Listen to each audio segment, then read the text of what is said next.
Hello, everyone, and welcome. My name is Lara Waldman, also known as the Abundance Activator, and I have the great pleasure of introducing you today to Nick Williams. Welcome, Nick. Thank you very much. Lovely to be talking to you.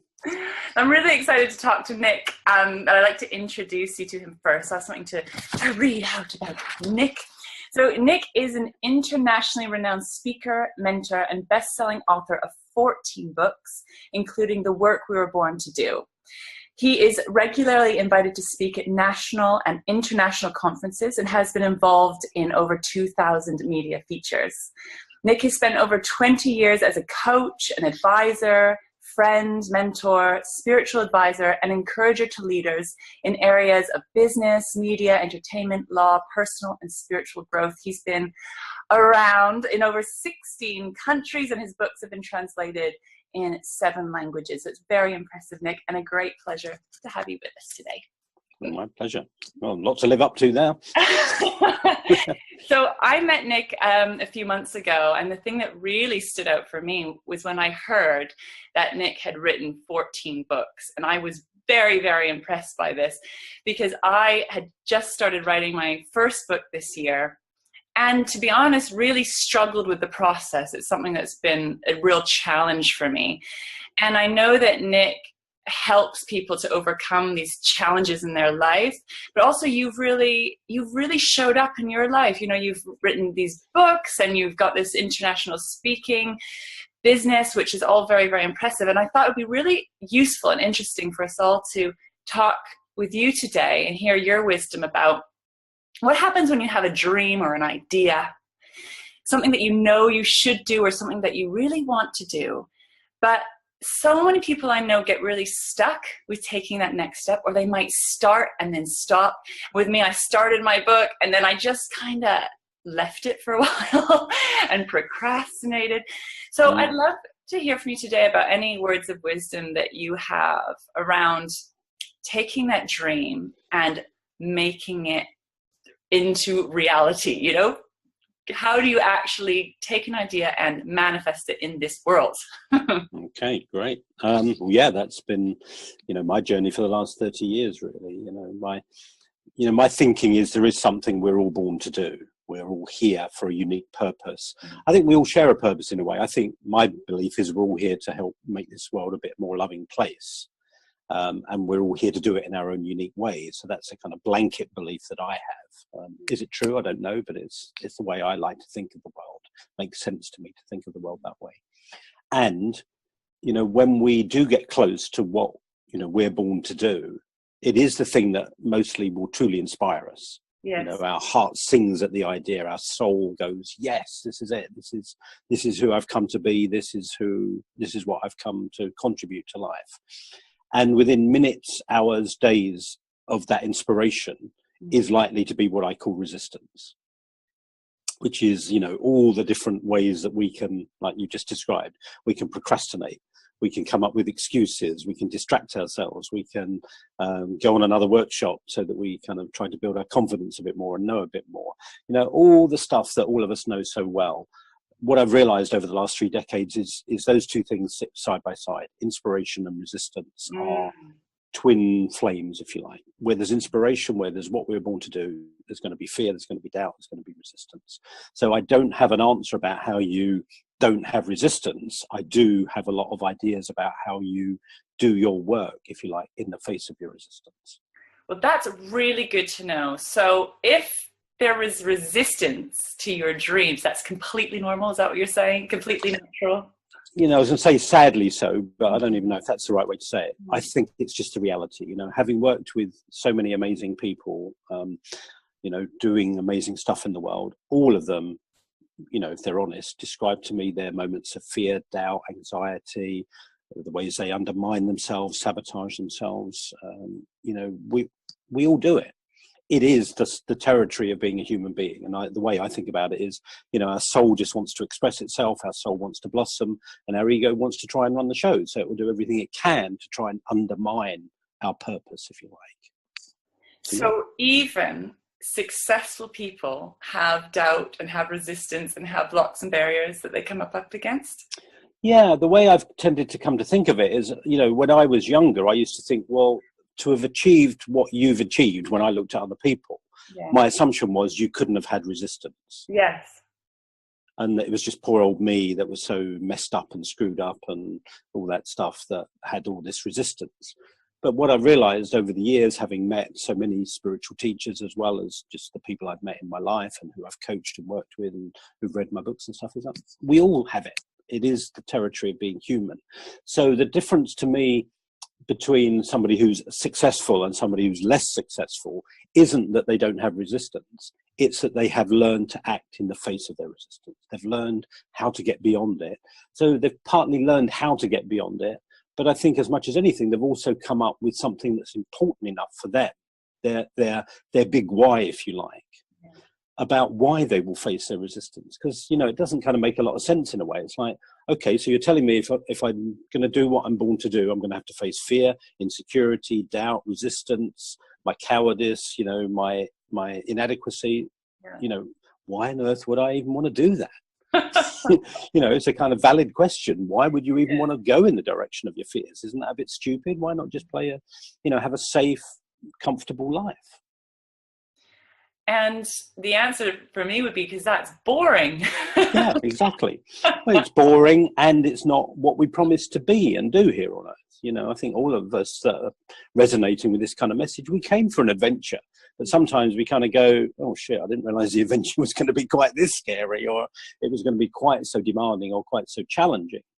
But I think the other side of it is, you know, we are up against so much in ourselves with our ego. You know, I never cease to be amazed at how many, you know, dust storms my ego throws up. You know, even now, even having written 14 books, you know, I still experience a lot of resistance. Wow. So it hasn't gone away.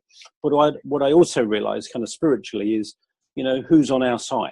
You know, whatever we believe spiritually, have we got angels on our side? Have we got Jesus, the Buddha, whoever? You know, I tend to think there is a realm of consciousness that is cheering us on too, and is actively helping us in the process.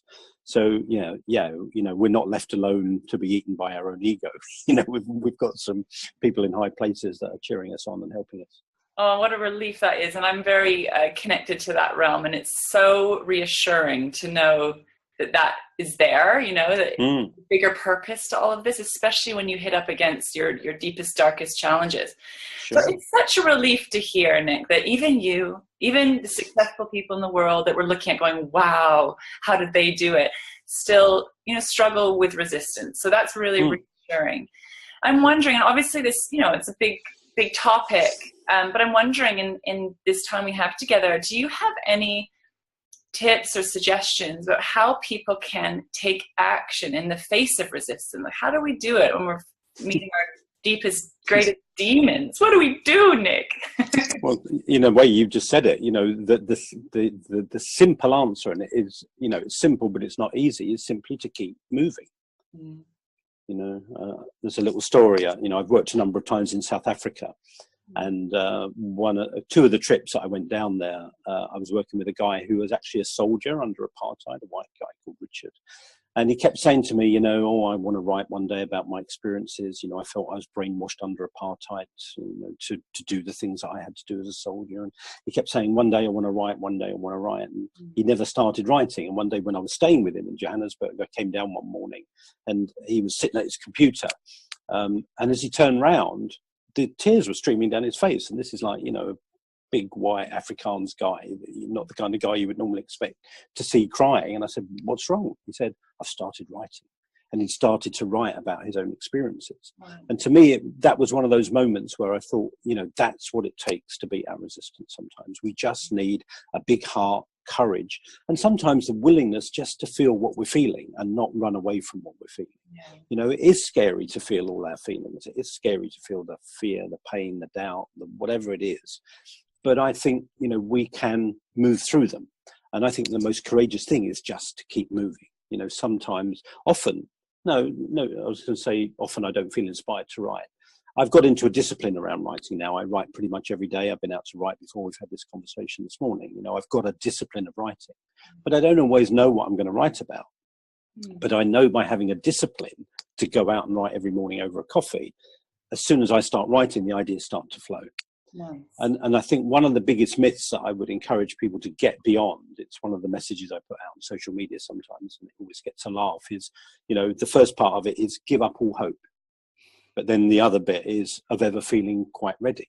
Right. None of us ever feel ready. None of us ever feel adequate. Still sometimes before I'm going to give a talk or do a broadcast or something, I have incredible pangs of fear or doubt or insecurity, but I know within a couple of minutes of doing what it is that I need to do, I'll be feeling great. Wow. But it is that courage to kind of go across that threshold and keep going across that threshold. Does that make sense? Yes, it does. God, and it is really a relief to hear that you still have these feelings, Nick. It really is reassuring. And one of the things I found, because I've probably only in the last couple of years been really taking action and facing my fears, is to just do it, even though I think I might be terrible at it. So I'm like, what if I'm the world's worst writer or the world's worst speaker? Or I'm willing to actually step out there and do it anyways. And I find it actually not bad. No, again, but that's the kind of, I call it like the dust storm that our ego keeps throwing up, saying, well, what if you're really crap at this? You're going to look stupid and all that kind of stuff. And it's like, well, how do you know until you try it? Exactly. And the reality is you might be not very good at it, and in which case, okay, you've learned and now you'll try something else. But the reality is that's usually our ego just trying to stop us. Exactly. Most of us are usually better at stuff than our ego gives us credit for.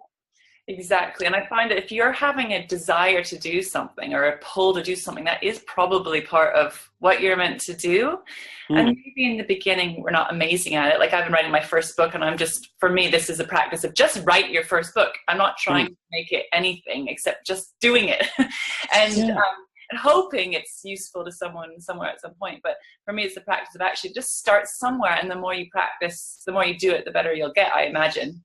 Yeah, and again, the reality is we just don't know, And again, what I'm thinking about, I may be writing a book with a major publisher. I've been talking to them, but they're looking for a new big idea, and I've been thinking about what is it that I'm passionate about now in my life, and it is this idea of we've all got so much that's innate in us, like the oak tree is innate in the acorn, and the sunflower is innate in the sunflower seed. There is so much that's innate in all of us. So how come we don't get it out? And, I think the biggest thing is resistance and fear. But how do you know that, your first book couldn't be brilliant? I don't know. My first book was a bestseller. Was it? Wow. But it took me 38 years to write it. Right. I didn't even start writing probably. I had a dream to write as a child, but my resistance had me for 38 years. It was only then, that I started to write, and it came out when I was about 40, and, it's done pretty well. It's been in print for 17 years now.